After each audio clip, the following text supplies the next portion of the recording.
people in chat. You can't All actually right. see this. You're Okay, waiting to yeah. view, so I'm terribly sorry, but I don't actually think you For some reason, it hadn't. Hello, everybody. Technologies are great. The imps are in the work. It was very good that you have told me that. It's going to take a little moment for it to catch up. Hello and welcome. We're going to have to do all of that again, but we will cut it out in the edit. So first and foremost, sorry about that, technology live. We are picking up everybody now, which is great to see. So first and foremost, I'm afraid, everybody, we are going to have to do introductions again. But it was good practice, rehearsal. We'll get it nailed this time. Hi, I'm Andy from Twisted Narrative, and I don't know how to make YouTube work. It is a problem. I will get over it very, very soon. I want to say that the bit that you've just missed was the most awesome part of the show, and unfortunately, we cannot repeat that, but that is the way that things go. So without further ado, we will have to introduce our fine cast for tonight. And first and foremost, I'm going to do this in a different order because I'm keeping you all on your toes. Jocelyn, introduce yourself, please, madam. I shall indeed. My name is Jocelyn, and I've been playing in Andy's games for about 3 years now, and playing D&D for about 3 years now, mostly D&D, a couple other games. So this is a very new system to me. I am British, even though I don't sound like it, and so yeah, I know that my voice sounds a little odd, but hi. It's wonderful. It's wonderful. And thank you for joining us. Then we'll move to Michael. Hello, I'm Michael, and I've been playing Twisted Narrative for I think it's about 4 years, and I just discovered where I'd left my dice for the past 2 to 3 COVID-infested years, so that was fun. Yeah, we will be using real dice tonight. Thank you very much, Michael. And then last but not least, Jack, please. Yes. So good evening, everybody. My name's Jack. I've been playing with D&D mainly with Andy for about 3 years now. So long time D&D, first time Imper. Just looking forward to whatever it is you're throwing at us tonight. So first and foremost, I did give everybody in chat a shout out. I will do that again. Hello to Skilgannon, to Kyle, to Welbeck, to Cara, to Leprechaun, to Elsa, to Robin, to Kimberly. We're working on Michael's camera, but occasionally he comes into some beautiful soft focus there, and it is good to see. Yes, I want to say a big thank you first and foremost, which I already have, but I am going to repeat myself, to our fine cast here, because as I said, there's not many people that will join a game where you can't tell them what on earth it's about, not because you want to keep things secret, because you haven't decided what it's about yet, but they've thrown themselves feet first. It's probably going to end up being head first into it, and it's all to play for. So I'm going to quickly go across the system that we're using, which is a sort of slightly altered Twisted Narrative system, just so you can follow along on the stream. So the way that the game is going to play out tonight, it's borrowed from a lot of other sort of very light role play systems. It's going to use only 3 stats. We're going to use a physical, we're going to use social, and we're going to use exploration. And all the characters, or rather the players, need to do is decide which one of those 3 sort of fits best to what they are attempting to do. And they have already allocated a pool of dice to each of those attributes. They've all started off with a total of 7 dice, and split that up between those 3 allocated dice.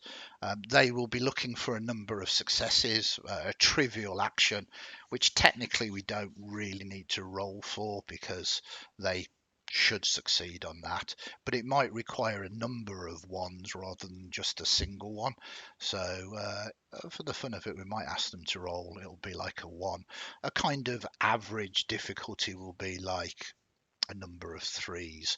But because this is all about imps, and because it is all about the layers of hell and the hellish hierarchy, if the players ever roll 3 6s, please tell me, because 666 is a very important number in this game. Beyond that, each of the characters have hope. They have 3 hope points at the start of the game, and hope points, HPs, hit points maybe, generate how long they can survive in this realm before they are thrown back into the infernal grinder to be reformed again. If they get damaged, they will lose a certain amount of hope. They can also spend hope to twist the narrative. See what I did there? This means they can change the outcome or send the story in a different way or line. They can perhaps have prepared something previously and have the right item to hand. This sounds like it's game breaking, which it can be, but once you rip open that 4th wall and break the game, the imps are free to go God knows where. So be careful if you do break the game. Beyond that, there is potentially audience participation as well, which we're also play testing for the very first time tonight. That is going to be, excuse me, I've got so many notes, which is amazing for a system that's supposed to be fully improvised. There are 3 ways you as an audience potentially can have participation. There are potentially giving re-rolls for the characters if they have done particularly well or particularly bad. You can also get involved with trying to twist the narrative, and the easiest one is to call for Asmodeus, the Lord of Hell, to interrupt the players and maybe have a word with them. So I will be trying to, as well as running this game, monitoring the chat and seeing the kind of things that you're throwing out there. As I say, it is a play test for audience participation, so we don't know whether we're going to get so many really cool ideas that it's going to skew the game or whatever, or whether we need to put it into a degree of form. So please bear with us with that, but if you come up with some very cool ideas, I will 100% steal them. So the cooler your idea, the more likely it is to get included. In terms of time, maybe an hour and a half. Already spent 15 minutes, 7 of that not even being streamed.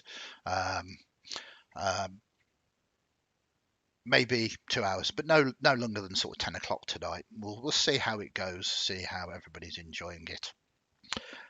Players, are we all good with that? Everybody really happy? And believe me, there's been no rehearsals. All they really know is a little bit of background that they are starting off as imps, and beyond that, nothing else. So I will be switching to my notes, which no one will see. So if you need to get my attentions, please shout up, because I am devoid of multi-screens. Okay, so let us do this. You come into consciousness. You open your eyes. And although you know you've never been here before, you somehow know where it is.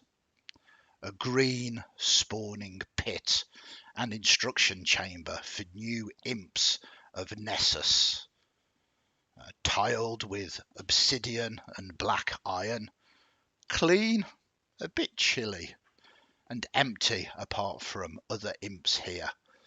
There is a small, neat line of uniforms, again, all green in colour, hanging from pegs along one foot wall.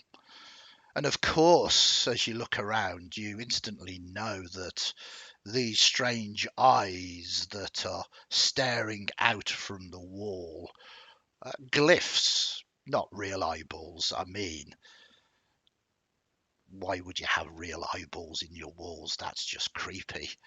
These are image takers, you know, so that Asmodeus can see all. And of course, it is without doubt 100% for your security.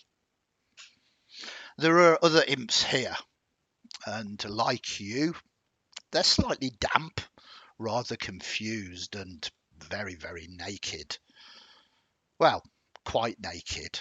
For as you kind of look at them and your eyes wander, and they can't help drift occasionally, strategic locations on their bodies are hidden by a strange blurring, a cloud of pixelizations, and you realise as you glance down, so are yours. Also, curiously, their names float above their heads. So, hopefully, everybody, you have thought of your names at the very least. As you look around, please give me some descriptions. Oh no, wait there, before we do subscriptions, let's see how horny you are. We'll start off with you, Jack. Would you like to roll a d6? I would love to roll a d6 for horniness. That is a 4. Okay, a 4. Wow, your horns are Minotaur style. Big. But other than that definition of them, this is an improv show. Please describe your name, what words appear above your head, and obviously what your horns look like. So I think the name that pops above the head is Chibi, and whilst the horns may be big, I think Chibi is small for an imp. A little bit scrawny, a little bit scraggly. I think they would be looking to as soon as the time looks sensible to maybe go and pick up one of these uniforms to hide his respective modesty. It's all very well hidden. It's all in order. No one can see anything with these strange. But you don't. It's really strange. Do you sort of experiment? Do you see if there's actually like mist there, or?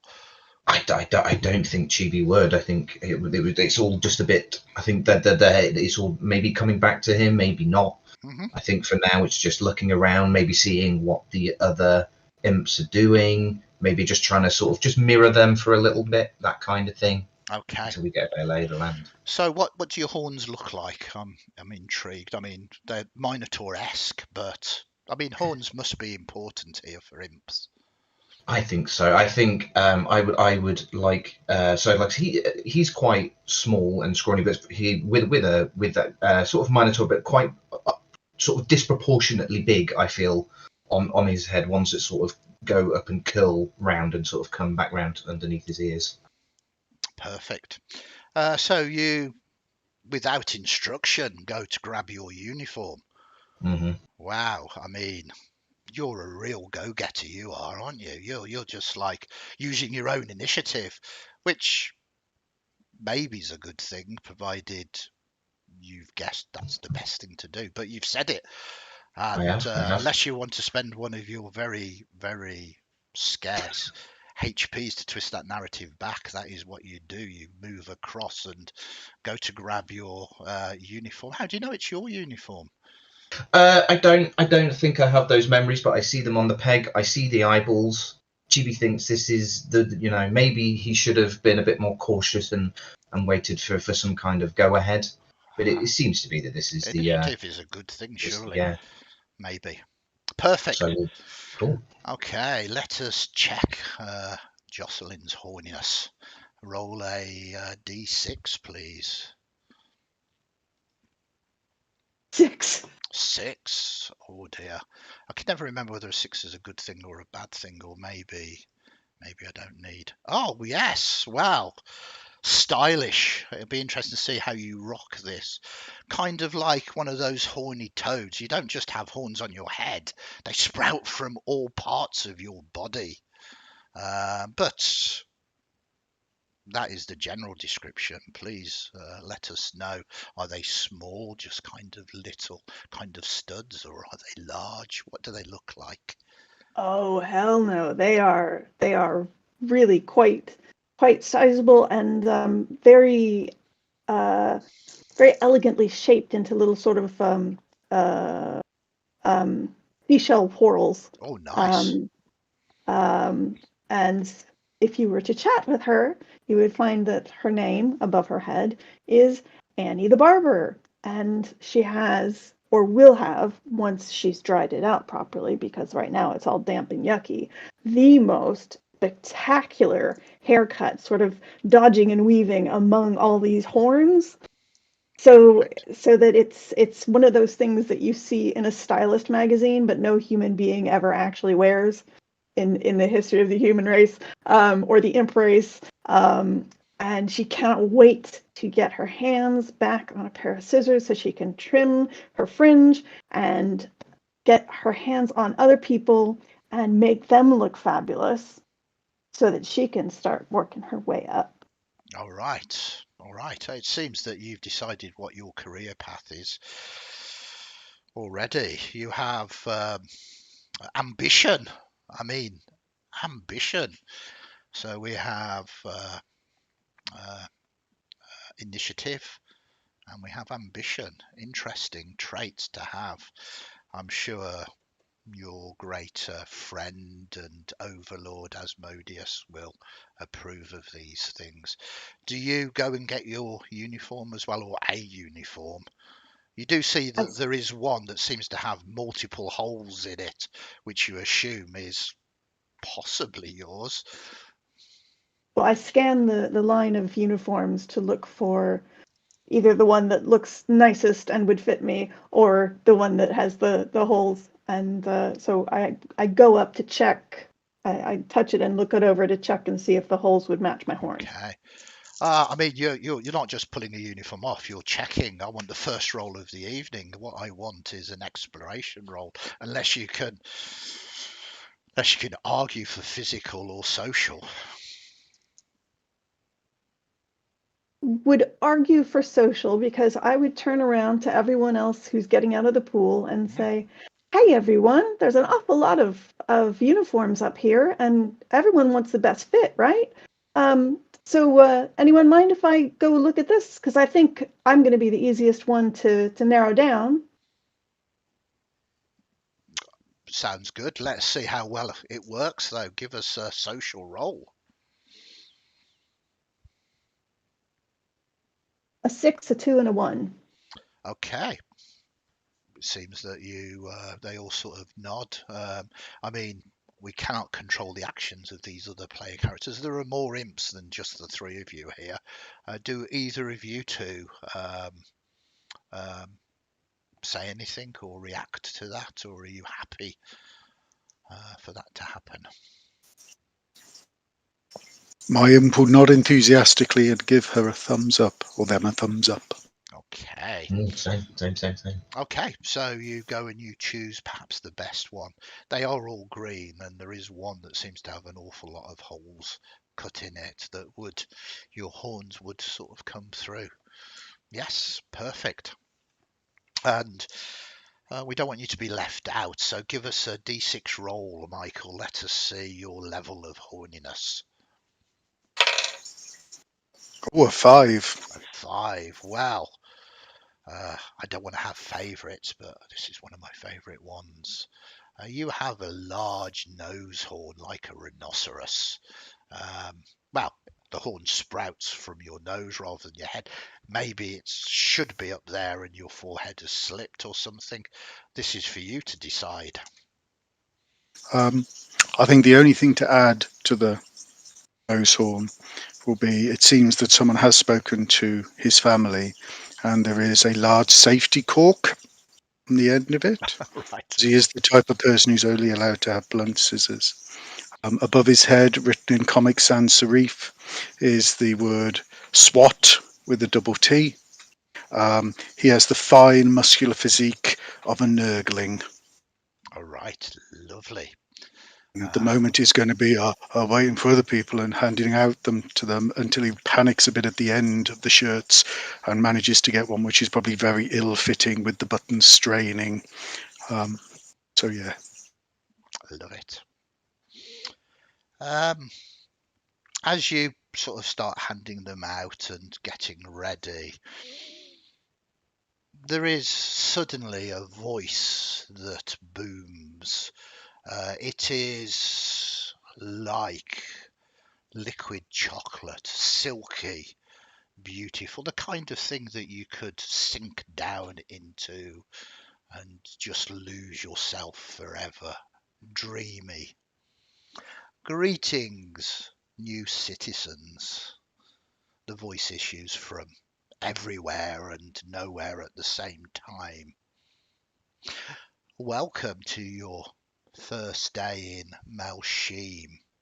Any previous days in Melshim you may recall are the effects of a powerful modify memory spell to aid orientation and minimalize psychotic incidents in fresh spawns. As citizens of Melshim, you are now valued members of our great community. You will be given roles and tasks, some simple and some perilous. And your contributions will be rewarded with there is an explosion in the difference, drowning out the voice. The room shakes slightly. A large gong sounds for a few seconds and then cuts out. Chunks of tiling fall from the ceiling, crashing onto several new spawned imps that have been receiving uniforms from you. They are crushed instantly. There is a very brief silence and the words form in the air. You literally see them. It says, please stand by in capital letters. A moment or two later, more words form. The door. What do you do?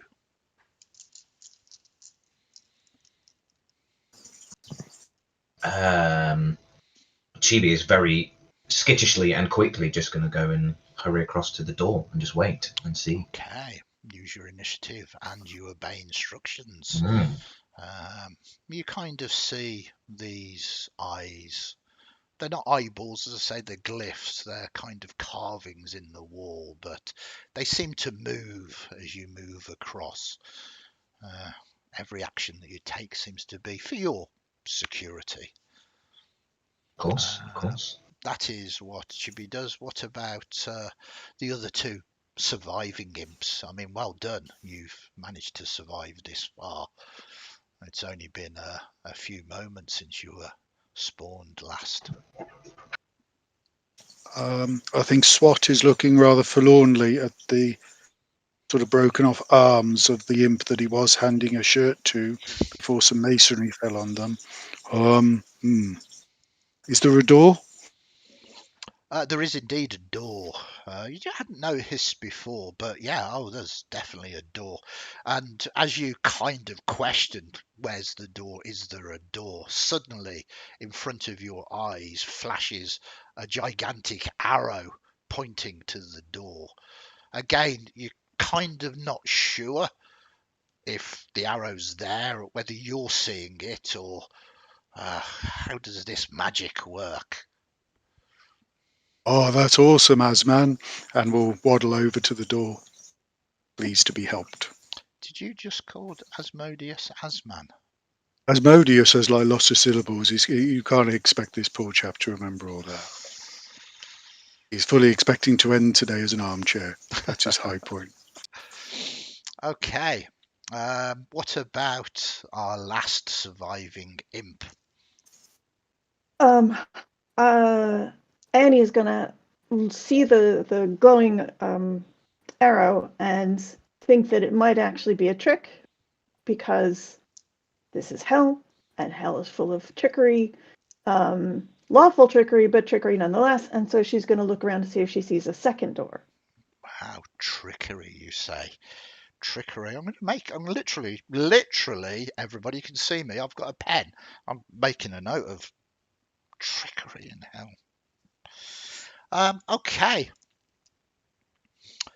You look around, and the arrow that is pointing you to the door, as you move, it sort of bends, kind of still pointing towards the door. And as you sort of turn round, you see it glow a very angry red colour. But you might see a door. Give me an exploration roll.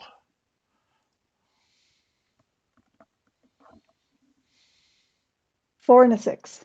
4 and a 6. It seems, and this is it, unless you really want to twist the narrative, if there isn't actually a door for you to see, you can't find it. Okay, I'm going to run my little legs off and pat Swat on the arm and say, "Come on, come on!" Okay. So the three of you ready? Are you lined up in some kind of acceptable order, or are you just all like a gaggle around the door? A gaggle of three, admittedly. And if you do decide to put yourself into some kind of order or line, what is that order? It sounds like Chibi would have arrived first. Yeah, I'm And at first. Yeah. But I might have arrived second, and Swat might have arrived last, and we probably would be in height order. Most certainly. I mean, that's the order that you've arrived, but it doesn't stop one of you, deciding that you should be at the front. Yeah, I should be at the front. I got here first, so behind me, please form a line. He likes stuff like this, so give me a sec, and he will use his nose horn as the equivalent of a, no pun intended, spirit level type thing to make sure that whatever line we fall is nice and neat as he's heard. None of those non-Euclidean angles in here. No, I mean, whatever that means. He might not. He might And not like. say, Sorry, you go, Jocelyn. I'm going to lean forward to Chibi and say, "You've got some dreadful split ends here. We wait till I get some scissors and I'll take care of those for you." I like it like this. Thank you very much. But no, I'm all right. Thank you. Thank you. You wait a very short amount of time, and the door opens and another imp comes in. The name floating above their head is Rim 3R. And you are very aware that the 3 seems to indicate the number of spawns that they come through. But this is no green imp. Her eyes are focused on something in front of you that you can not see or hear. Her skin is red and matches her scraggly hair. It is hair that is disorderly. You certainly notice this. And then suddenly, before you get a chance to really do much, memory that you have never accessed before tells you that she is red level. You are green, which means she's one level of hellish hierarchy above you, and she can tell you what to do, and she does. I see you've already got dressed spawns, so this is good. But Malsheen needs you. We've had a full-on malcontent attack on the lowest level of a nearby district, and it's all claws to the rump if you get what I mean. You don't need the rest of the briefing. If you need to know anything, look it up in the Hell Decks, through your Malsheen mind mashes. Everybody's got their MMMs running, right? Right? Everyone can see my name. She points to the words above her head. You all can? Yes, ma'am. You sure? Yeah. Yes. What Yes, does it ma'am. say? What does it say? Rimmer. Right, good. I perhaps shouldn't have said tell me out aloud, because if the other two can't see it, they know what my name is. No, I definitely saw it. You've got a little 3 at the end there. Yeah, 3. What they said. Right, well, great. Your Malsheen mind mashes is your link to and suddenly it flashes up in front of your eyes the words friend and overlord Asmodeus. But as friend hovers there, the R sort of glitches and disappears. I'll let you make of that what you wish. Information, directions, tasks, updates, hope, illusionary distractions, and the rest. It's all beamed straight into your tiny little minds. Anything else you need to know? Just say it. Asmodeus can see and hear everything. Everything you can. So you don't need to describe anything. Asmodeus knows already. He always knows. Do any of you try to focus on your mind mash at all? Yes. Chibi's going to try and focus on it to see what he can ascertain from it. Okay, it's just information overload as you start. You don't know whether this works outside of Malsheen or whether it is just contained to here, but you can access information. It doesn't give you knowledge, but it gives you information. Everything is called up on a sort of illusionary display in front of your face. It's nauseating and confusing, giving you a degree of vertigo. But as you connect to it and find out that it is truly 100% working, I would like another D6 roll, please, as you find something else out. That's a 2. A 2, very nice. Let me scroll up my notes. A 2. It's kind of interesting, really, as you get glimpses and you find a repressed memory. You believe it's your repressed memory, and you believe that you've just got promoted from a lemur who once was an evil wizard by the name of Gregory Jefferson III. Fell foul of Asmodeus, and as you know, the souls, when collected, if they are not used in a different way, are transformed into this fiendish sludge that you call a lemur, and it is from this stuff that imps are formed, and you are most definitely first foot on the ladder now. Nice, thank you. What of the rest of you? Okay. Well, you seem to be nodding, Jocelyn, so give us a roll as well. Okay. 4. 4. Well, yes. It's interesting, somewhat awkward, perhaps something you don't really want to say out aloud, but I'm going to say it out aloud anyway. You have a repressed memory that you were once a beautiful fey spirit that has become corrupted from Asmodeus and drawn into the infernal hierarchy. There is no redemption for you, but perhaps this maybe describes or illustrates your creativeness. You don't know whether it's a good thing to lean into this memory or not, but you have a yearning for the Feywild. What about our final imp?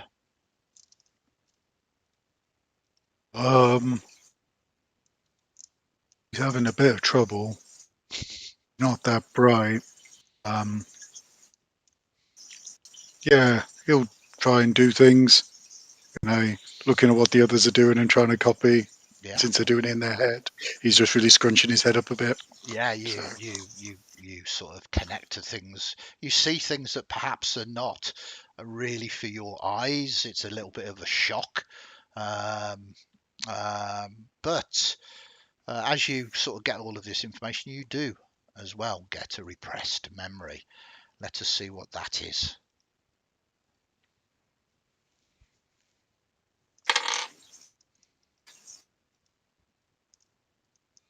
I got a 2 if I'm rolling. Okay, a re-roll because that one has been taken. A 3. A 3. That is perfect and absolutely beautiful. You last was, this is a repressed memory again, an imp. So you haven't got promoted or demoted, but you was a red, and you was a familiar, a very short-lived familiar, who was summoned and used to set off a trap by a evil wizard by the name of Gregory Jefferson III.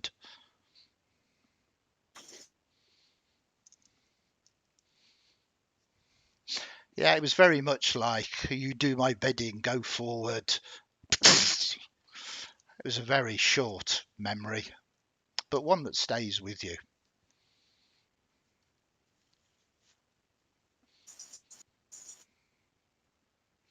So, as you begin to sort of find your information and knowledge, is seeing how this thing works, is a truly amazing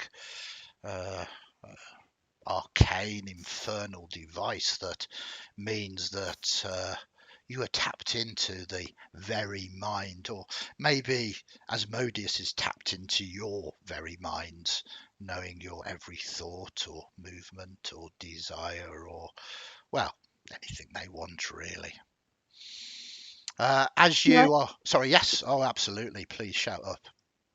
Can I try the MMM to see what Rimmer used to be? You can certainly try and access some information. This is going to be restricted information, absolutely, but let's not let simple things like that stop us. It's going to be very difficult. You can obviously make rolls, or you can twist the narrative if you want to. If you want to burn to access the file of Rimmer.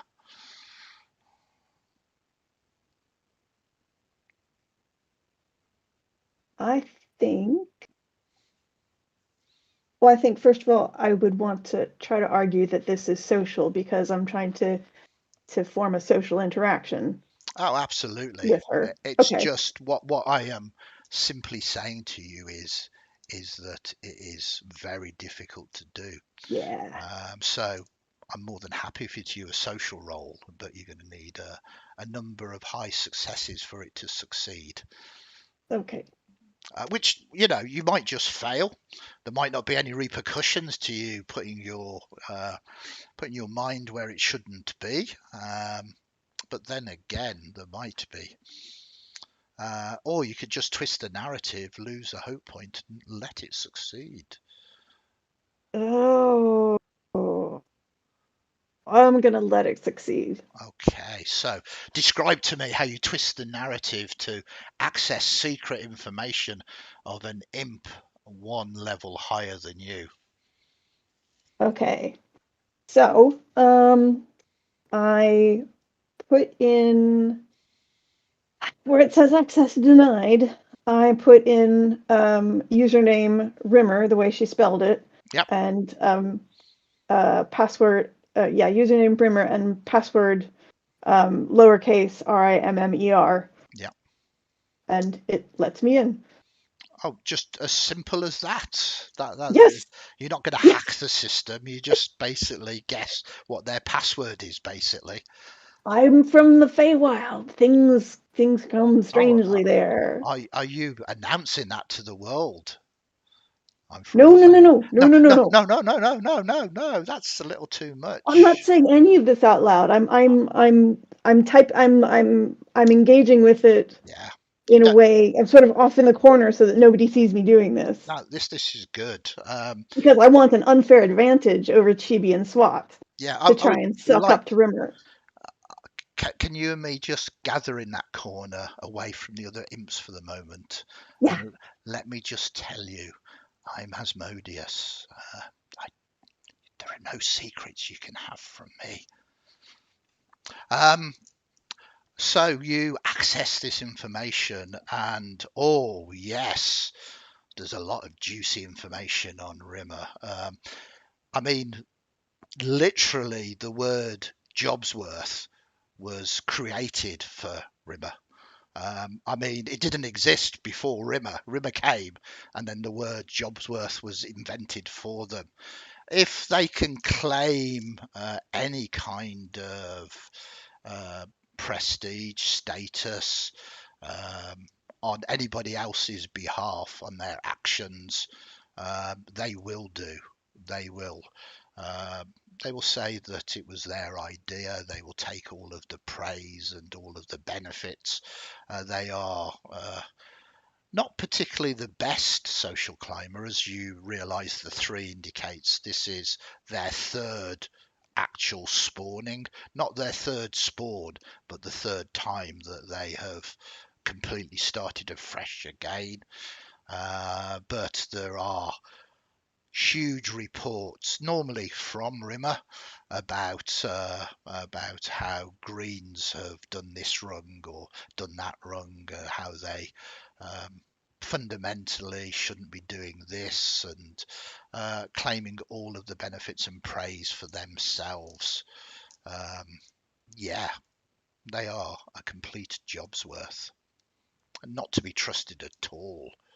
Or that is, if you get on their side, their right side, and maybe they will carry you along with them and forsake the others in your ascent to the heights of Archdevil. Alrighty. So you have all of that information. Rimmer says, why are you in that corner there? What are you doing? Just reading up on the situation so that we have our best chance. Your best chance, yes. Yes, of course. It is a matter of importance, and it is important to me that you do your jobs properly. Right. Please, on your way. On your way. Yep. On the way. Before you go, don't forget your mops. That is what you're going. You're not obviously going to do anything, of importance. You are greens.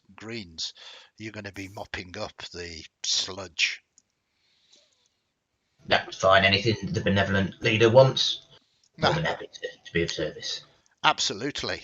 Well, that one said, So do you grab your mops?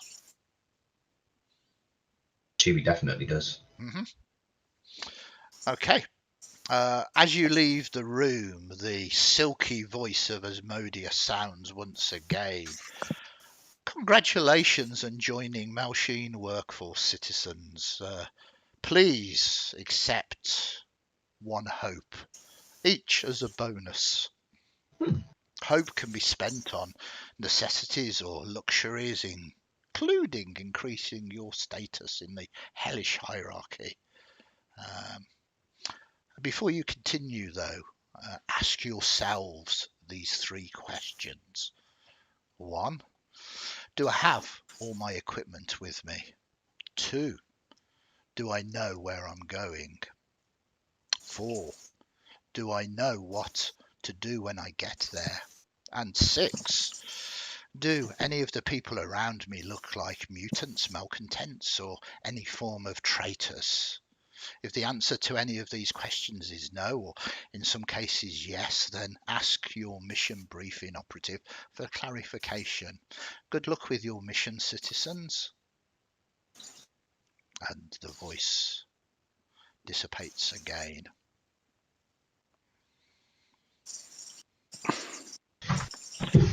It is You're right. another thing as you hear the word malcontents and mutants. Your MMMs, your mind mashes flash in front of you again. Jocelyn, roll me a d6, please.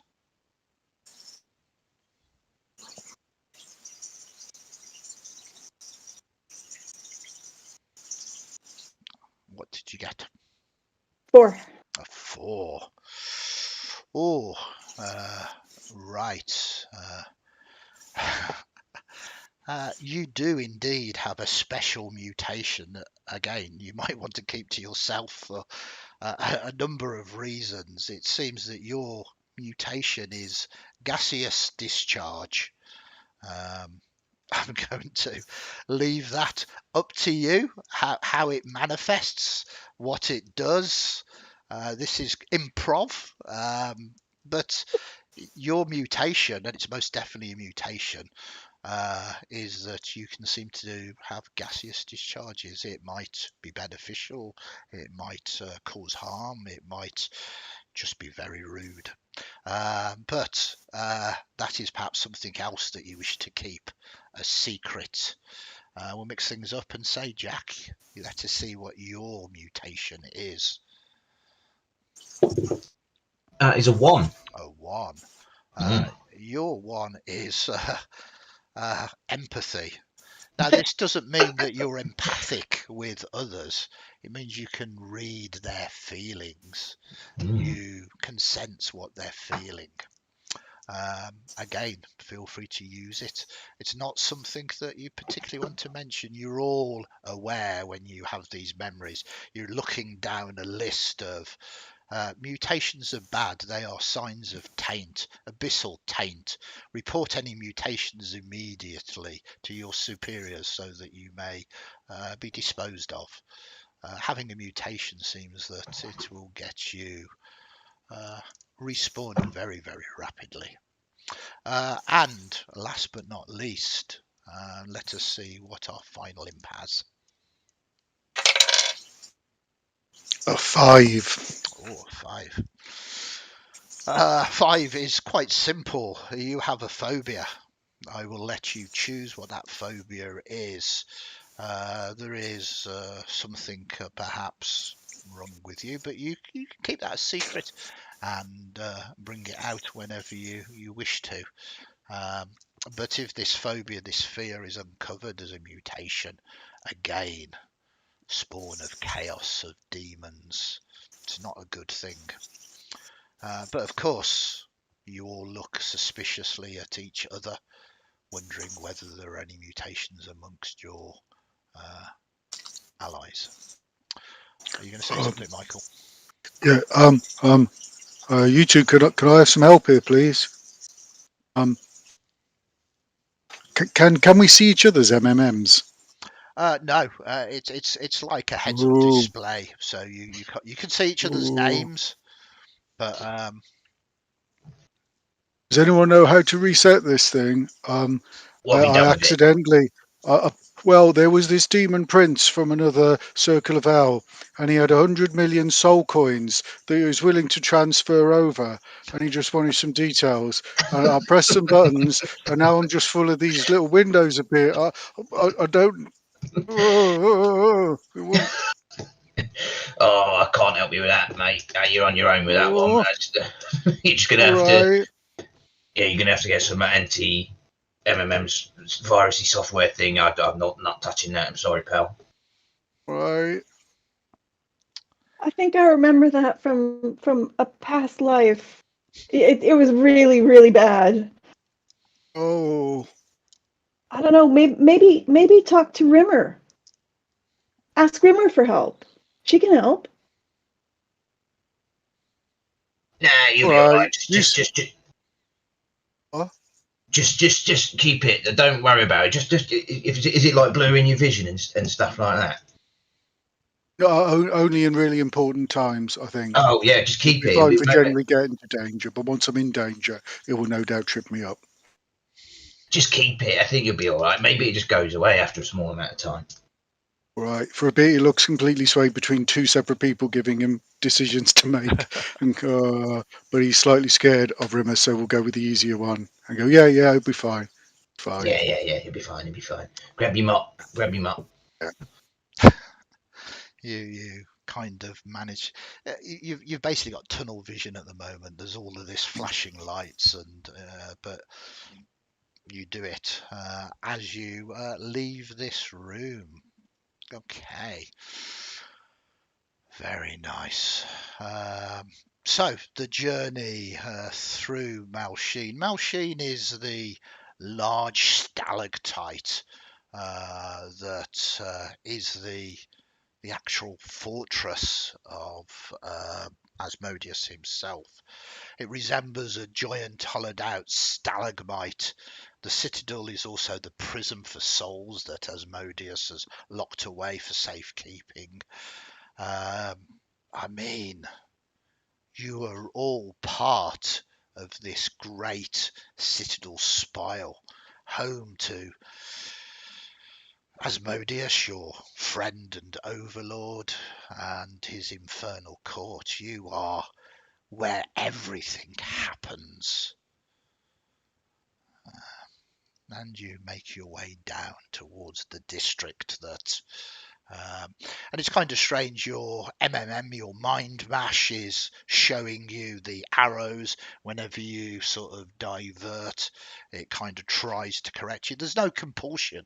It's just literally big arrows blocking your vision and showing you the way that you should go, which is good, really, because this place is like a hellish maze. The decor is very samey. It's all obsidian and black and not cold iron, but black iron. It's quite nice. It's very, very minimalist, which is not to everybody's taste, but certainly is to your friend and overlord, Asmodeus. Has Chibi kept going in the front? That's Like the way we were question. lined up? That is a good question. How are you moving through these hallowed halls of Malsheen?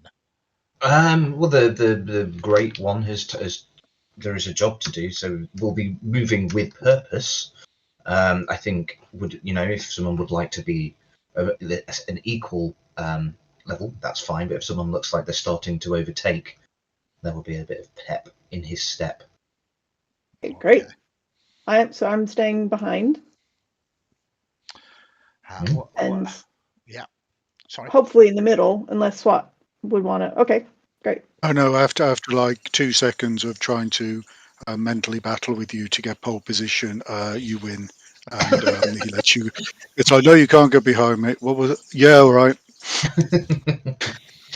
yeah, I've got to get there. It's crack on. Okay, you eventually find your place.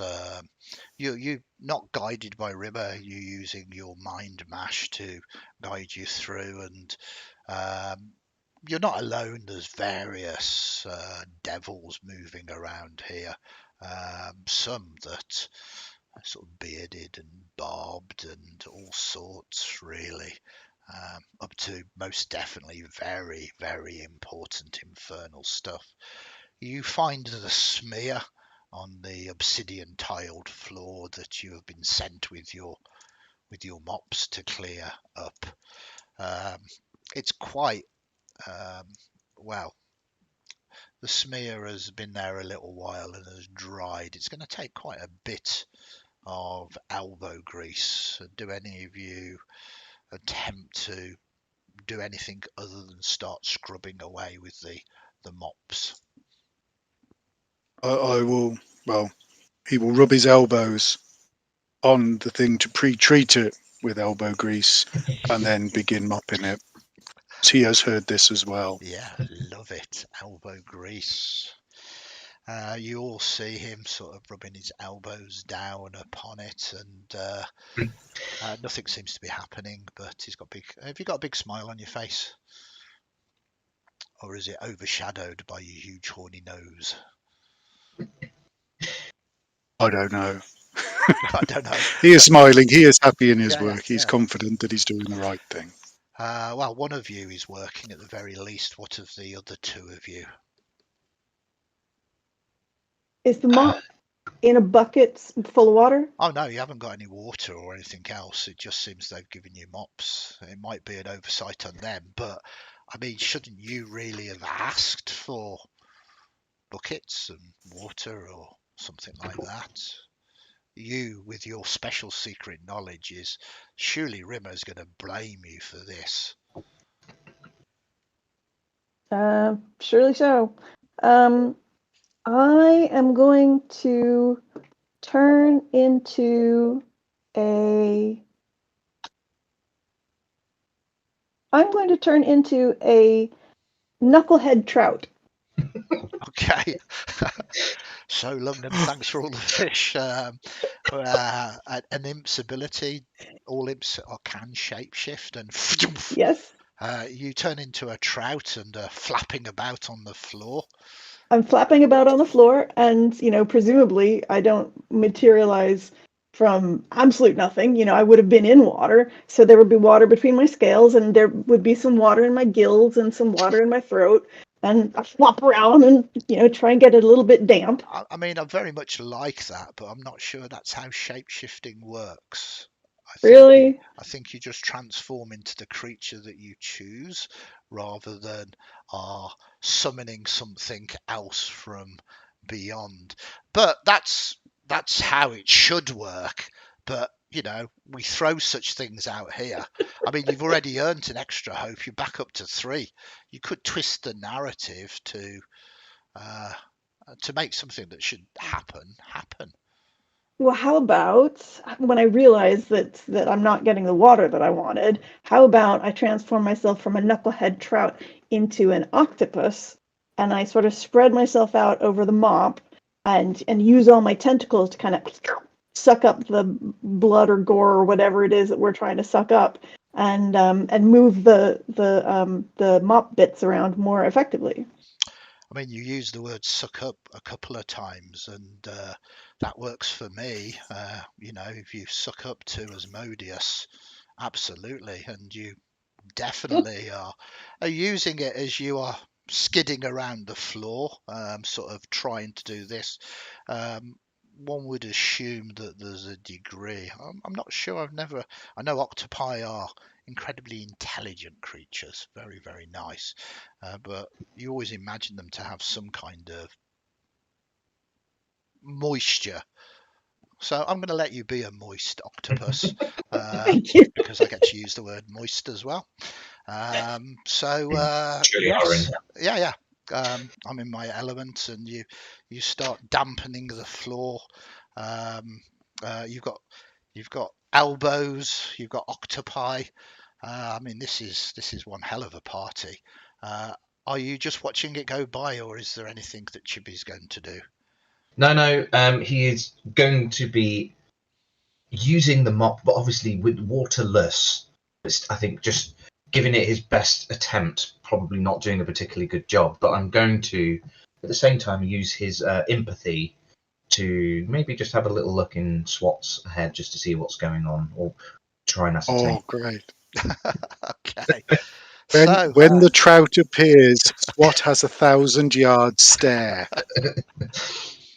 So if your empathy's going off on that, you get a flashback to his life as an imp being summoned. and an evil, nasty wizard insisting that he take on the form of a fish, even though it was a dry corridor, because they'd read some stats that the stealth mechanic was better for a fish.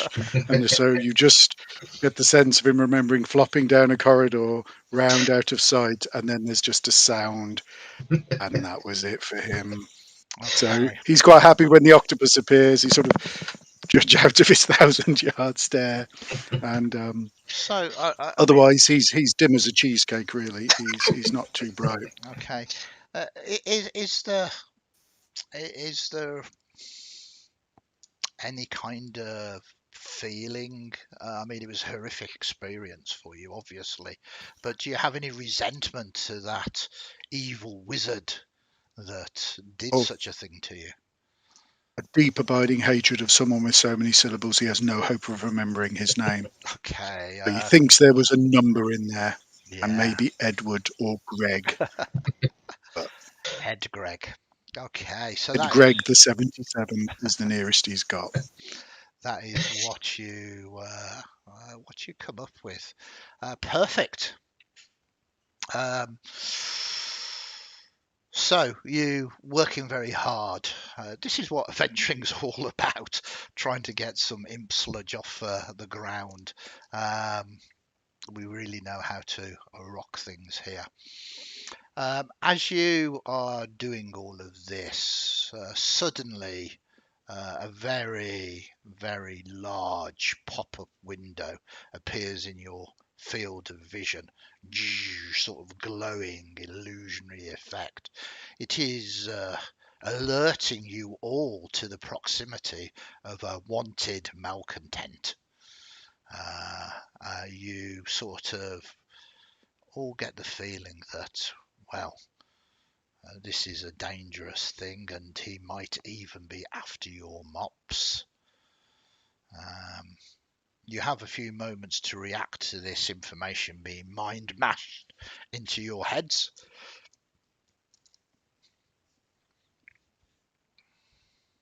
I'm ready. I'm ready to receive. Okay, so Yeah. I mean, tell me how you prepare. What are you going to do? You're all aware of this. You have the same message. I mean, let's face it, one of you might have some pop-up windows of other things as well. But technically you'll get the same thing. Even in your octopi form, you get this information into your head because you are the same creature. Are you going to take? Are you prepared? Is that all you're going to say? Do you want to make any rolls? Do you want to do any preparations? I mean, your equipment is fundamentally, technically your suit, your work clothes, a mop, and an octopi. You've got a lot to work with. Chibi's going to look around because Chibi wants to be the first person to find this malcontent. So he's going to be scanning around, looking to see, just to get an initial scan so he can jump on the first thing that looks remotely like whatever kind of information he's going to get. Well, it's good. The information's being mind mashed to you, so it's a bit like watching GTA. There's kind of 5 stars flashing as you can see it getting closer and closer down these obsidian corridors. Suddenly, from around the corner, sorry, I'm un-octopusing. Yeah, you're going to an octopus. That's fine. Yeah. You form back into your imp form. And I'm going to go invisible. Okay, look at you using all of the skills. You turn invisible. Yeah. You don't have an octopus to use. You've only got a mop each now. This is terrible. Okay, so coming round the corner, you basically see a green-skinned imp skittering down the corridor towards you. He looks terrified, and again, a bit Grand Theft Auto-ish. There are 5 stars that are floating over his head as he's coming forward. You can hear behind him there is the sounds of pursuit, quite possibly maybe some higher forms of devil trying to get hold of him. It sounds very much like you were going to try and do something. So you've got the jump first. No initiatives in this, everything is simultaneous. So tell me what you're going to do. Is this going to be a physical thing that you're going to attempt to do? This is you, Jack, sorry. I think I'm just going to, if they're heading to an area, I want to try and flank them. So if the higher beings are coming one direction, I want to try and move to the area where to flank them and make sure that I'm there and we've sort of pincered them in. Yeah, but is your attempt just to put your body in the way? Yes. Yeah. So yeah, you're not just going to try and strike at them or hold them or grapple them, just kind of... Just get in their way. He wouldn't dare do something like that without the go-ahead of someone superior. Okay. But just being able just to put his body in front of said malcontent. Sounds good. What he's going to do. Do you have your mop in your hand? Yes, I will hold that up with the sludge and all of the nasty other gubbins there, ready to just to smear it on this person's face. For a moment, your repressed memories, or maybe not your repressed memories, maybe it was you, maybe it wasn't you. Maybe you should be looking at yourself. Maybe you seem to remember there was someone doing the same thing, holding a stick up, grey beard, as you raised up, and he said something like bugger off or none shall pass, something like that. Then that memory sort of disappears from you. But that is what you're going to do. It's simultaneous. So we move to Michael. What is your character, your imp, going to do? SWAT will cry death to Malcolm and will charge at Malcolm Tennant with his noseblade horn charging in. Okay. So you're going to drop you and you're actually going to charge in. Yeah. With my head. With your head. I like it. And last but not least, you are now invisible. What is your intention? Well, now I guess I'm in competition for speed with SWAT, but my intention was to sort of keep the mop against the wall, run up, and while I'm invisible, say, this way, over here, and then just put the mop down and trip him. Okay. And let Chibi or SWAT sort of take the prize. Very nice. So it's all going ahead. So I'd like you all to make rolls. This is simultaneous. And I'd like you to explain what you've kind of explained what you're doing. It's kind of the result of the rolls and what type of rolls you are attempting to make. So it sounds very much, firstly, we'll start with the blocking. Are you attempting to use your exploration to physically block and put things in his way? That's that. Yeah. So I'll be exploring to try and find the best way, just to sort of to set up a screen for them and just try and stop them. So I'll be using my exploration. Give us a roll.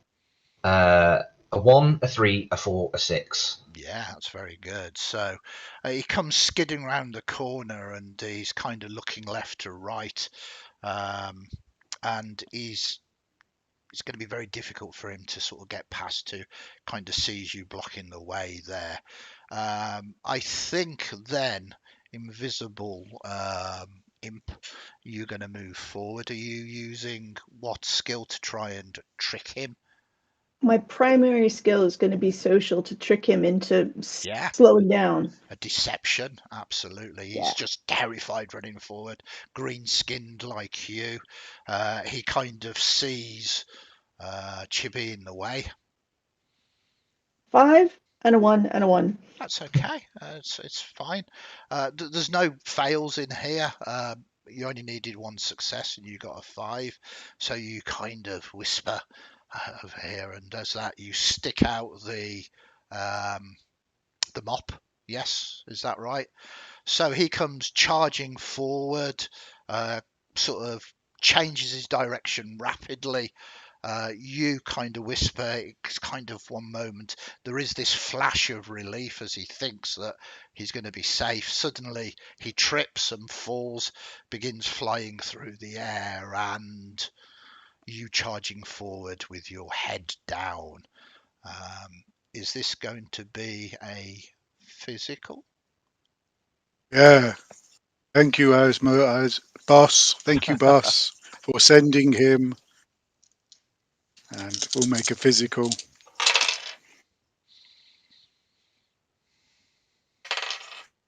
So 2 1s, a 2 and a 4 and a 5. Yeah, easily enough. I mean, you couldn't have orchestrated this any better as he sails through the air like a Olympic athlete as he spins through. And there is a moment of joy on his face as he thinks he's got away with it. And then, of course, we're all aware of gravity and it takes hold and he begins to fall. And he begins to fall, and then he realizes where his fall is about to take place upon the horn. And there is a huge squelch as he's impaled on the horn. And when imps die, they turn to infernal sludge. So it's very much like a water balloon bursting as the sludge is all over you. There's bits of him, but yeah, you have stopped the malcontent, and almost instantly, as he is removed from his escape, your mind mashes, malcontent dealt with. Of course. And I'm going to quickly uninvisible and run up to SWAT and go, good job, good job. Well, there are others that perhaps don't think that, as rapidly coming behind are a number of bearded devils. These are substantially bigger than you. I mean, they are cool. They have snakes for beards. I mean, literally, they have snakes for beards. But they don't seem to be best pleased as they look upon you. One of them moves forward. Right, you horrible little people. Who's responsible for this? He doesn't look pleased. With here we go. With my stats being completely unable to read this situation. It was my nose, sir. Pointing proudly at bits on his nose. Okay. It doesn't sound very much like you're doing anything other than just admitting to your crime, basically. It's not a crime. I've got one in social. I'm assuming he does not pick up that there is anything incoming. So yep, that was me. We'll get around to saying the others helped, but probably be dead by then. But at the moment, it is my nose. What done it, sir? Well, your admittance of guilt will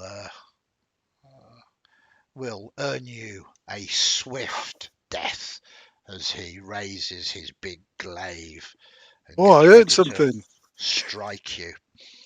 As he steps forward to strike you, does anybody do anything? Or is he going to accept the loss of this? I mean, it does mean there's two of you that can advance faster now. Chibi's already back mopping, whistling away. Cool. Annie's going to look at Chibi and say, and think, well, there's no way that I'm going to be able to cut his beard. So it's moving. It's literally snakes. Okay. So yeah, she's going to go back to work. I mean, do you just go back to work, or do you present the target, or do you just skunk away? I'm just going to keep my head down. Skulk away, go back to work. Beautiful. Don't I love it? So he stands getting ready to strike, and there is a voice. Congratulations, Green Working Party. You have aided Malsheen in your selfless act of quick thinking. One less malcontent, one more reason to sleep well tonight. Each of you will be instantly promoted to Redskins. Well done.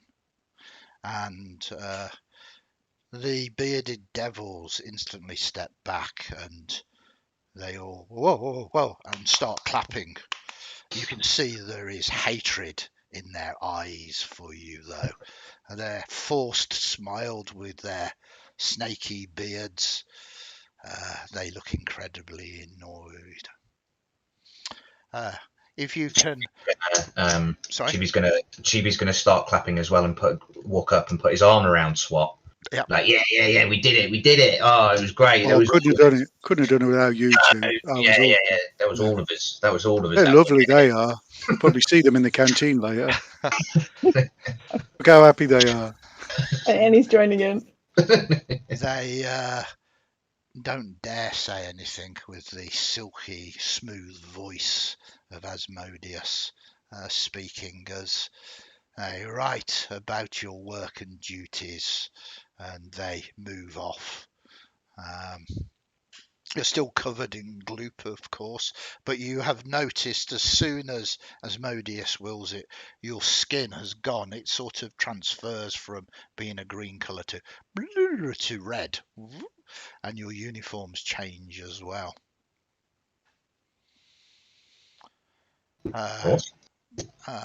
Asmodeus says, your friend and overlord here would like you, once you have finished your duties here, to report back to Imp Rov for further tasks now that you are Reds. And then it goes quiet again.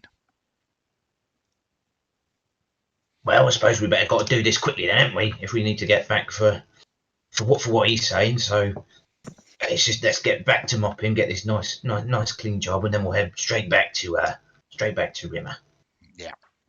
So no more rolls needed for this. You spend your time to sort of finishing off this. It's spick and span and the obsidian. You can see your faces within it. Very proud of your job, very orderly. And of course, it's impossible to get lost in Malsheen if you've got a mind mash.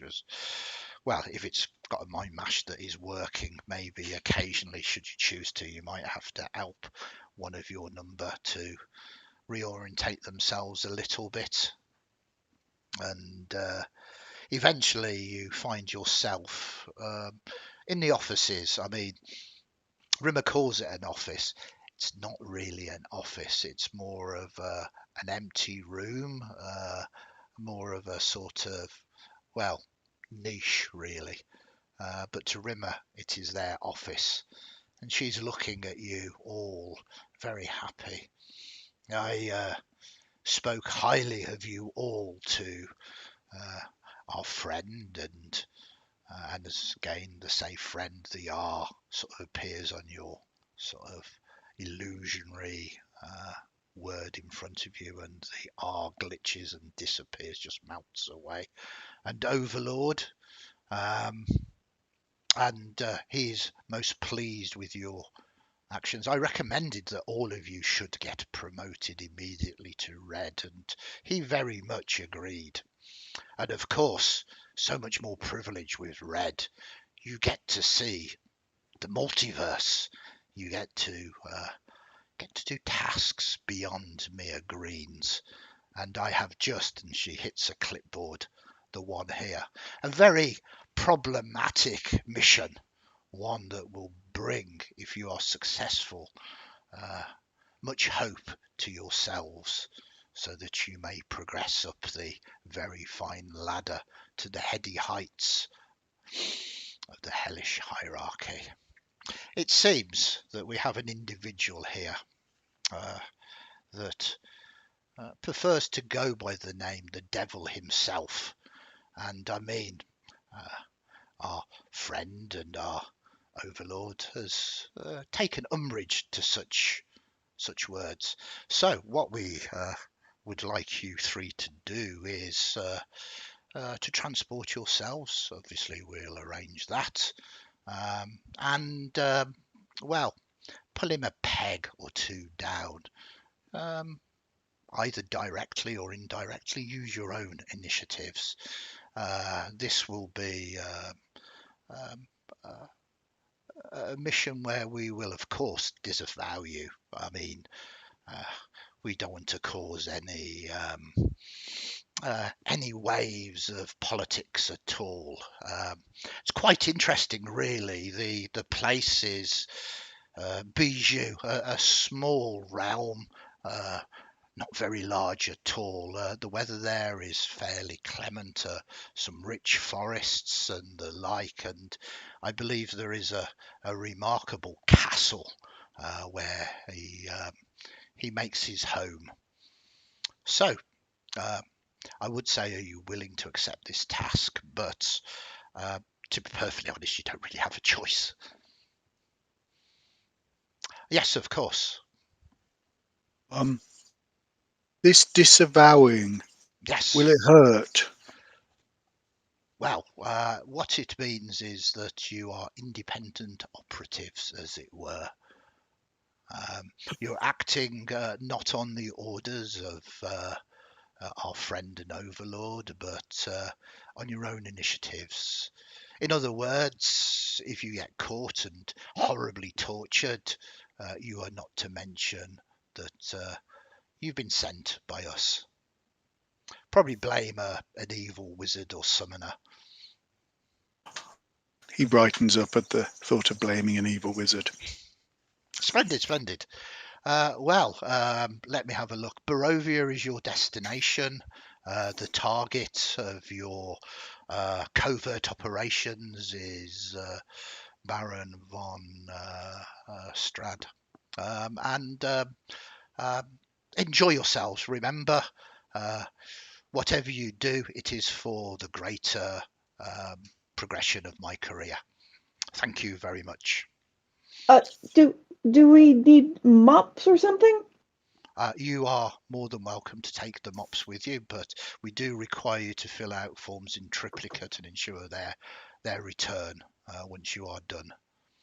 Well, I recall that we had to ask ourselves if we have all our equipment with us, and I need to make sure that we have all the equipment that we're going to need. Splendid. Well, so do we? I will ask you that back. Do you have all of your equipment? I just asked myself and I'd agreed that I did. Splendid. Here's my mop. I don't like forms. She looks at the mop and sort of takes it from you. Enjoy your journeys in Barovia. And with that, you feel a degree of vertigo, and you are no longer in Malsheen.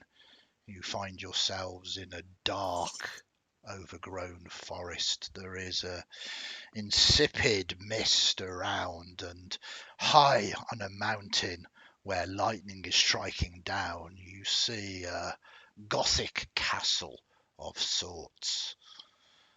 Of course, you don't necessarily need to go directly there. You can perhaps cause some disassociation of this elsewhere. This is where I pass it across to you.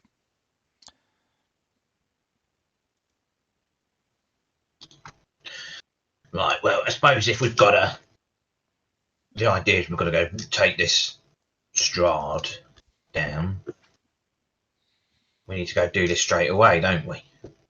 Be easy enough, sounds easy enough. Right. We can all fly, and we can all see in the dark. Mm-hmm. You've got the horn. Any wizard we see, we kill. Because they're gits. You may not have been here before. I've been there, man. I've been there. They make you appear, and they make you appear in wherever they want, and then they send you round corners, and so many of us didn't make it back.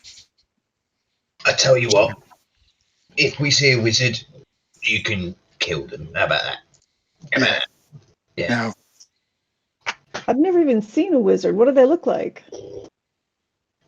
pointy heads, and they're squishy. Oh, Pointy heads and squishy. Yeah, Like and they their spend head goes ages. like this, Yeah, and you go like that to their middles? and if they're squishy, they're probably a wizard. Okay. I'll keep my eyes open.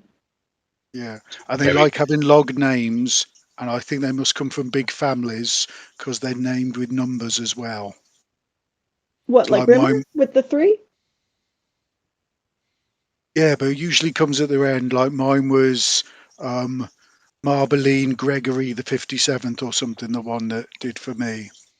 Oh, They have that's a really long, crazy pretentious name. names. I know. Yes. They sound horrible, whatever they are. Yeah. Yeah. Have you ever seen one, Chibi? No, not me. No, never seen one. Huh. Never seen anything like that. But, you know, where if we come across something like that, SWAT can take it down. Are they like imp size or like person size or like mountain sized? They're like person sized, but like scrawny. You know, Okay. really, really fragile. Fragile but squishy. Yeah. They're surrounded by like other mortals who you think are protecting them, but really they're rather sick of them, to be fair. And you get the sense they'd be okay if you killed them. Especially at the end of the day when they seem to not be as much use as at the morning. Just All for right. just for your information as well, you feel your mind mash has gone. You have no direction or instructions. You are free. Maybe Asmodeus can sense you, or maybe you are free at the moment to act on your own initiatives.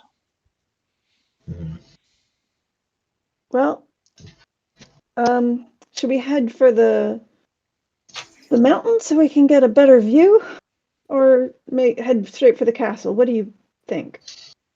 I think straight for the castle. You know, we just say we fly around it. It's not going to give us any trouble. Okay. No, because we can, yeah, like what you said, flying and the invisibility. Yes. So we'll make ourselves invisible.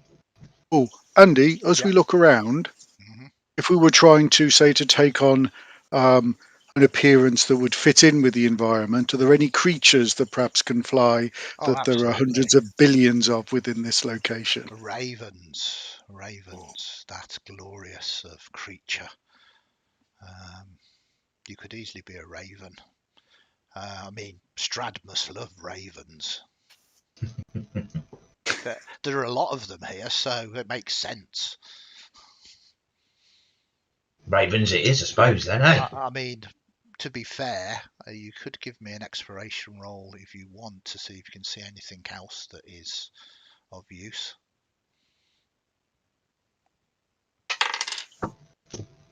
A single 3 A single at the 3, height that's of his fine. intellect. Yeah, no, but this is it. One success. It's an average roll.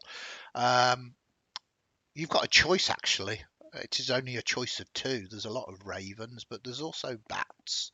A lot of bats as well.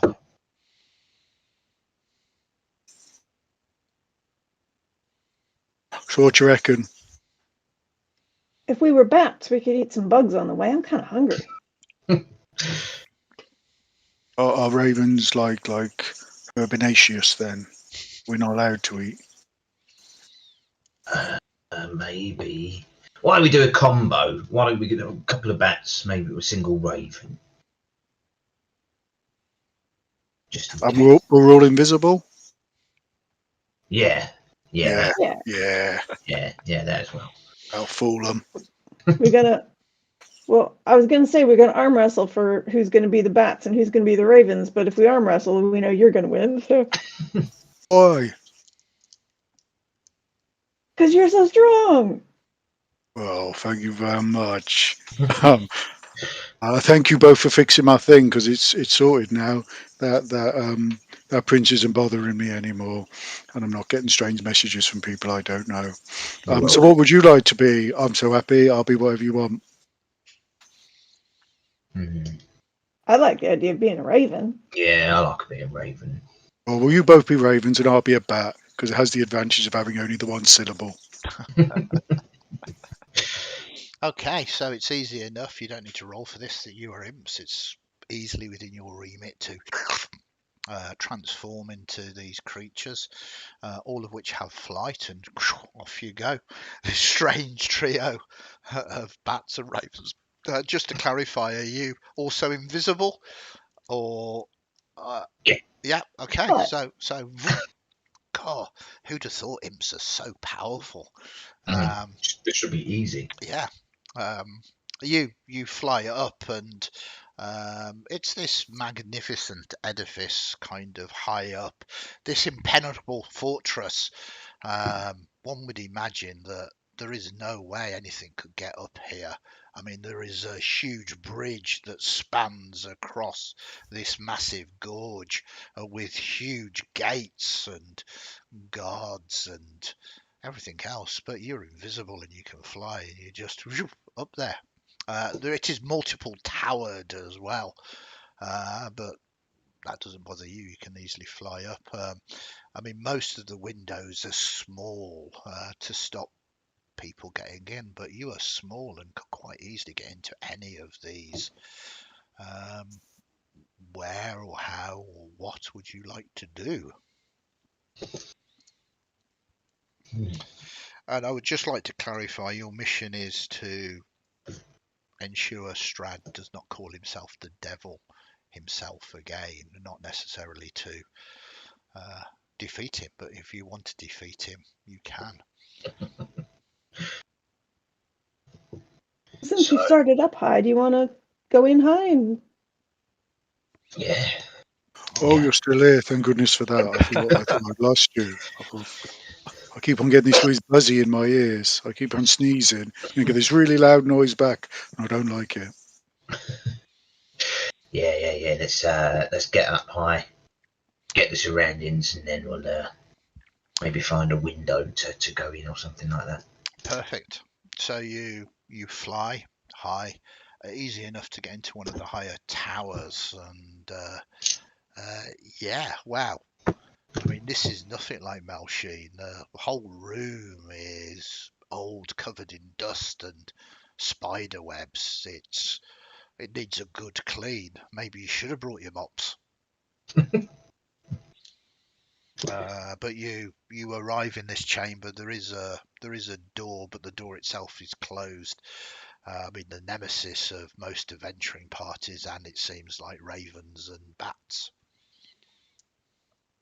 Is there anything nice in the room which would be like a nice memento to take back to either Rimmer or even Asmodeus himself, like a nice trinket? Oh, look at you. Give me an exploration roll, please, as you scan around the room for something.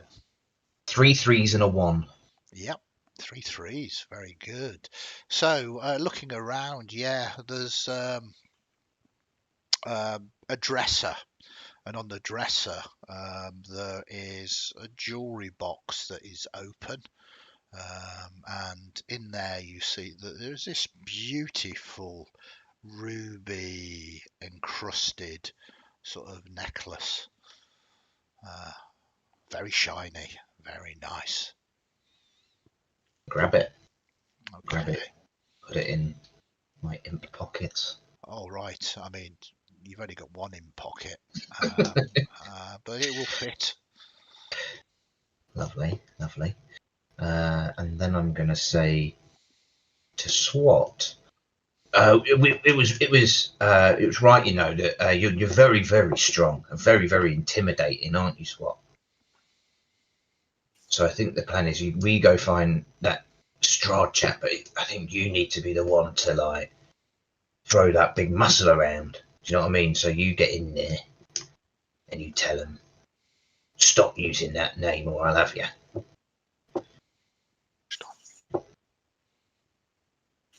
Yeah, sure. Yeah, we'll do. But Yeah? for the rest of the time travelling, there may be effects on stealth as he is muttering, "Stop using that name, I'll have you. Stop using that name, I'll have you." Yeah. That's good. Right, let's go find him. I'm You gonna say take Chibi aside. that. Okay, so when that fails, what are you and I gonna do? Wing it. But you're a good talker, aren't you? Sometimes. I'm a good hairdresser. Well, I don't know what this Strahd is, but you could always ask him if they do him a favour. Give him a nice do for stop using the name of the devil. Up to you if when you're doing the cutting, maybe the blade goes across his throat, or maybe you just give him a nice haircut.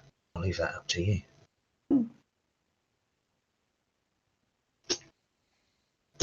I have a feeling that I used to go in with more of a plan than this, but okay, let's go.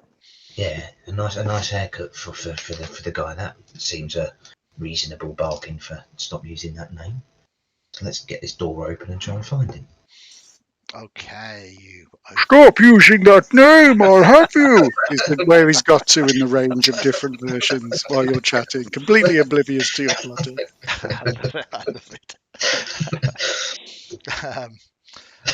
Very cool. I was not anticipating that. Okay, so you begin to explore the castle, and it's a massive confusion of levels and towers. And I mean, what you really begin to miss is your mind mash. That would be really useful here to be able to find out what you are, which direction you are going. But with the skills you've got, your shape shifting and invisibility, your small stature, you are tiny creatures after all. You eventually arrive into a very large chamber. 3 enormous crystal chandeliers brightly illuminate this magnificent chamber. Pillars of stone stand against the dull white marble walls supporting the ceiling. In the centre of this room, a long, heavy table is covered with a fine white satin cloth. The table is laden with many delectable foods. Roasted beast basted in savoury sauce, roots and herbs of every taste, and sweet fruits and vegetables. There are a large number of places set for a large banquet, fine, delicate china and silver. At each place is a crystal goblet filled with an amber liquid with a delicate and tantalizing fragrance. At the centre of the far west wall, between the floor to ceiling mirrors, stands a massive organ. I've always wanted to say that. Its pipes blare out in thunderous melody that speaks in tones of greatness and despair. Seated at the organ, facing away from you, is a single caped figure who pounds the keys in raptured ecstasy. This, without any doubt, is the target. It is Strahd, the one that calls him, or is called, the devil himself. He hasn't noticed you as yet.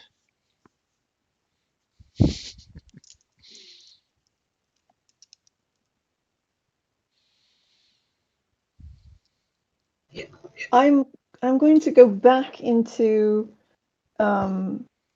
Invisible Raven, land on one of the smaller, closer pipes, and then revert to my form and become visible and say, This is absolutely beautiful.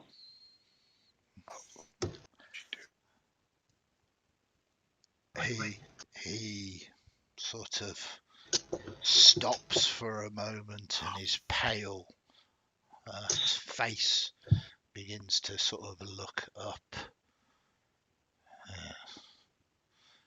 What in the nine hells are you? I'm out of the 9 hells, and I am Annie the Barber. The barber. I like the ring of that. It sounds interesting, like you wish to cut one's hair, but perhaps do more if you know what I mean.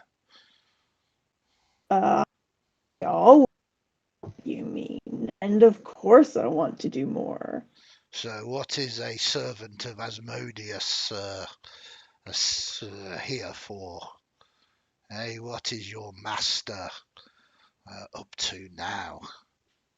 Well, lately he's heard tell of your incredible skills on this instrument.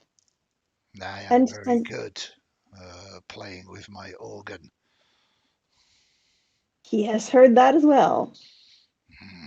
And he thinks that there might be a more fitting title for you. A shout goes out, depending upon what social thing. Do you want me to roll? Because I kind of want to squeak. As a cry goes. Yeah, go for it. I'm gonna. What do you say? Exactly what he's been told to say. Yeah. Stop using that name, or I'll. Pauses for dramatic effect. Have you? He sort of rises and looks. I see. He's waving at me now. He saw me. Chibi, he saw me. Yeah, Job done. Yeah, I'm just going to pop in the corner here, pal. You keep waving at him. You keep waving You keep an eye. Good plan. Yeah, just from the corner over here. What is the problem with your fiendish overlord? There is no problem with our Fiendish Overlord. Our Fiendish Overlord is devoid of problems. So you admit you are in the service of Asmodeus, then? Proudly, he's my boss. Made me red. I was green. He must be very proud of you. What does he seek to achieve? My soul is already spoken for. It is already damned, as you will know this, as he has probably briefed you at length about all of the atrocities that I have done, all for the name of love. He goes into his tragic backstory, which is pages long and, to be honest, very, very dull. Yeah, whatever. Anyway, he just wants you to stop using that name. Which or he'll have you. name? Strad is my name. Oh, the big devil, king devil, devil man. What Devilly, is this devilly. nonsense? I don't call myself that. Yes, are you calling Asmodeus a liar? I will believe perhaps... there might be some misunderstanding here. The phrase that we were told was the devil himself. That is what the peasants call me. They are superstitious. So you don't call yourself that? No. We need to kill all the peasants. Yes, good idea. Are there more than 3? At the last count, yes.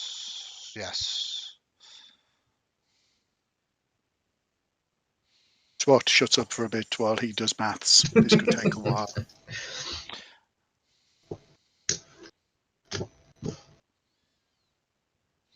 Well, you're ruler of this place, are you? You're not. You see that very fascinating backstory you gave us. It feels like you've I've been here a very long time. Could you not put forward a decree that says stop calling me the devil himself? Or I'll have you. I have to say, it displeases me being confused for a fiend. I feel that it is not quite appropriate for someone of my lineage, noble and great. But I know that you devils, you devils, well, you like to make your deals, do you not? So this will cost you, yes? How much? How much to do this service for you? Andy, what shape is Strahd's head? Not a question that maybe has been asked in this particular camp. To be honest, I've run Curse of Strahd many times, and no one has asked me what shape is his head. I mean, it's head-shaped, I would say. Is it pointy? Not directly pointy, no. It's that of a human, pallid, drawn. He has obviously bags underneath his eyes, and there's certainly no blood running through his veins anymore. I'm not sure whether that helps or not. I mean, you could twist the narrative to make his head pointy. He has been known to cast magics, I have to say.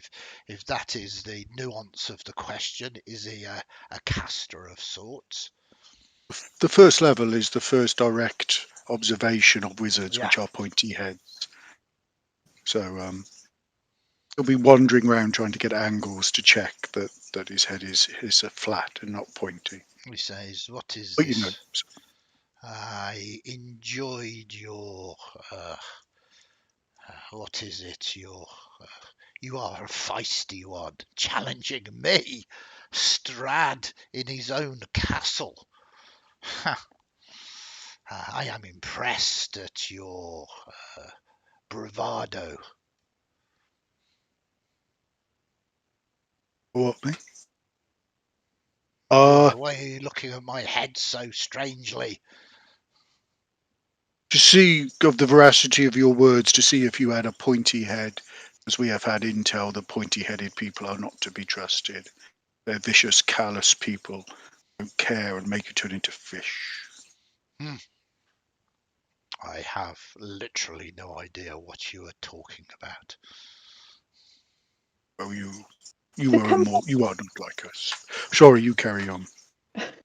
To come back to the original issue of how you or others refer to yourself, and you make a good point about devils, because we were definitely told that you called yourself the devil himself. And nothing is going to satisfy Asmodeus until we demonstrate that you have been, as it was put to us, pulled down a peg or two. So and I think you are telling me this to my face now. Yes, I am, because I don't think that there is any point in us trying to beat you, and I don't think there's any point in you trying to beat Asmodeus. So I think we should all come to a mutually satisfactory conclusion here, where we're not in hell and there's nobody staring at us. So, what you are telling me is you will return to Asmodeus and tell him that you have done your job, and I will come up with another way for the peasants to refer to me, something a little better. I am not keen on the devil himself, anyway. More along the lines of a contract. We could do a contract. I'm afraid It should be quite simple. If you don't call yourself the devil himself, and you simply assert that, and we all sign it, and we get it notarized, copy for everybody, and then yes, have some sort of arrangement by which the peasants call you something different, so it doesn't catch on. Can you give me a social roll, please? As he's certainly mulling this over. Was there anything you wanted to say, Michael? No, it got clarified about the. Were you saying you objected to the devil himself, meaning the devil himself, or the name the devil himself? But my smarter companion clarified that, which was good.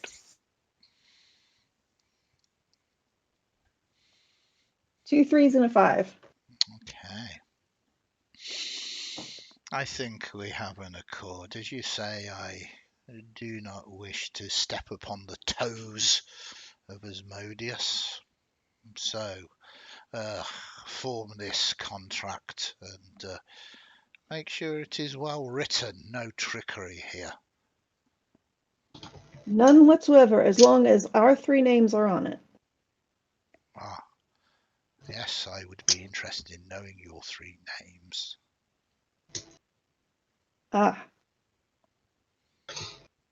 Chibi. Hmm.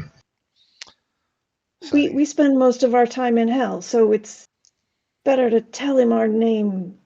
Yeah? Then yeah, okay, yeah, yes, we will tell you our names. Well, I've already told you mine. Do you have a name that you want to be referred to other than the devil himself? Because obviously we are from. I am not Nine. the devil himself. It is the peasants, the great unwashed.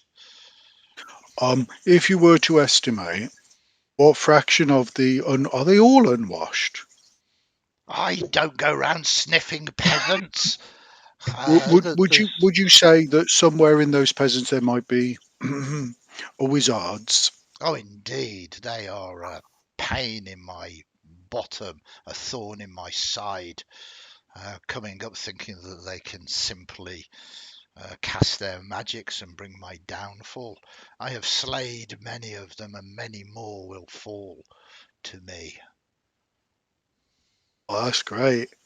I didn't know they actually attack people with their heads. I will stop doing that if they are the pain in your bottom with their pointy heads and thorns in your sides. I have I not will stop been doing that. penetrated by a wizard's head. Well, good. So we could maybe reinforce this and get the ball rolling with your smelly peasants by killing some of them, Oh, indeed, some you pointy have ones. free reign. In fact, there's a small group of adventurers that have arrived. They've been hanging around, causing a little bit of trouble. Be at them. Free will. I believe there is a wizard amongst them. Very, very much. So, you create this infernal contract. He looks it over. Is there any trickery here that you're attempting to do, or are you just quite simply trying to achieve your task? No trickery as such. I think obviously wants to, he's going to suggest that maybe people start calling him something like Colin or something like that, and try and refer it as this is a terrifying name in the Nine Hells, and would be equally as terrifying in inducing. Okay, Colin. I mean, that's going to be a very difficult role to do, but of course, you've got some hope. You could twist the narrative. I'm going to twist the narrative, please. I'll donate some extra to Death in the Name of Archlord Colin. I'd give a hope for that. And I mean, we've hit 10 o'clock, so I think that is the amazing point. As now I will be rapidly typing an email to Wizards of the Coast WotC that it is canon now that they should change the name of Strad to Colin. For certainly in my multiverse, in this multiverse of yours, that has just been achieved. Awesome. Brilliant. I think that is the perfect point. Straight on 10 o'clock to bring it to a sweet end for now, as you have succeeded. A little bit of post-credits narrative, as some of you might want to rage round Barovia, killing anybody with a slightly pointed head. Strad is now referred not as the devil himself, but Colin. And you return successful, finally dragged back to Nessus and Malsheen, successful. Unfortunately, as usual, Rimmer has, claimed the success for themselves. But you remain to be Reds, and get ready for your next away trip in whatever realm you're sent to do whatever task Asmodeus wills. We do have documentation in our name, though. Oh, So indeed. we can, at some point in the future, Yeah. I mean, Rimmer has said, sneak that past her. of course, I asked them to get documentation of their name. But of course, you can do that. It sounds almost like, Jocelyn, you want to play a sequel to this at some point. What? So, as I say, we are hitting 10 o'clock now. I want to say a big thank you to Jack, Jocelyn, and Michael for taking part in this very experimental playtest. I hope all of you have enjoyed it. Maybe we will chat about it tomorrow night on the 6 o'clock club at 6 o'clock tomorrow night. That is how it works, unless you're watching this on catch up, in which case it will be at 6 o'clock club sometime in the past or the future, or ever how it works. Multiversal travel. It goes without saying as well. Sorry, I didn't really interact with chat so much. This time I am going to need another screen to sort of watch chat. But thank you very much, everybody, for staying with us tonight. I hope you all enjoyed that. So any final thoughts or goodbyes from our wonderful cast? We'll start off with you, Jocelyn. Anything you want to say other than goodbye? Goodbye. Just fabulous. Thank you, Andy. No, pleasure. Thank you for Bye. helping me out and doing it. Jack, over to you. Yeah, nothing above and beyond. Yeah, it was very, very good fun, and I learned the system in, I think, about 5 minutes, something like that, which is just a testament just to how easy and sort of flexible it can be. So yeah, it was good fun. Thank you. Perfect. And Michael. Yeah, great. Thank you for putting up with my idiot. And yeah, lovely flexible system. It's just great because it can do whatever you want it to do. Yeah, that is the main point. And thank you for being such wonderful improvisers and players and cast. And I've thoroughly enjoyed myself as well. Until next time, goodbye, all of you. Goodbye, chat. I will catch you all next time. Thank you very much, everybody. Bye for now.